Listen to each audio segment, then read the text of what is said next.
قطر میں world cup کے انعقاد کے لیے قائم کمیٹی نے سوشل میڈیا پر شیئر کی گئی ان پابندیوں کو جھوٹ قرار دیا ہے، جن میں کہا گیا تھا کہ ورلڈ کپ دیکھنے کے لیے آنے والوں کو شراب اور مرد و خواتین کے اختلاط سے گریز کرنا چاہیے۔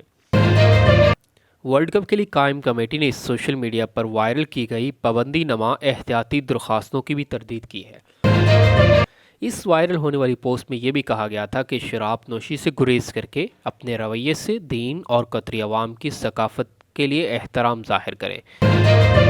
نیز خواتین کے ساتھ میل ملاپ اور دوسروں کی اجازت کے بغیر ان کی تصاویر لینے سے بھی گریز کریں۔ اس طرح بے حیائی کے کاموں، اونچی آواز میں موسیقی سننے اور عبادت گاہوں کا احترام نہ کرنے سے بھی روکا گیا تھا۔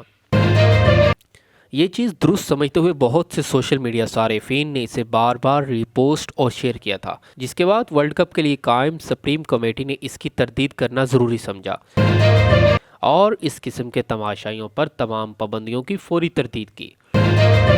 سپریم کمیٹی کی طرف سے کہا گیا ہے کہ ہمیشہ سے قطر ایک کھلا، روادات اور سب کو خوش آمدید کہنے والا ملک ہے،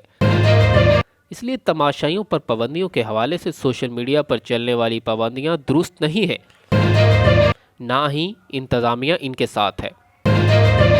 مزید کہا گیا، ہم زور دے کر کہتے ہیں تماشائی اور قطر آنے والے مہمان صرف ورلڈ کپ کے آرگنائزر کی طرف سے سامنے آنے والی چیزوں پر دھیان دیں،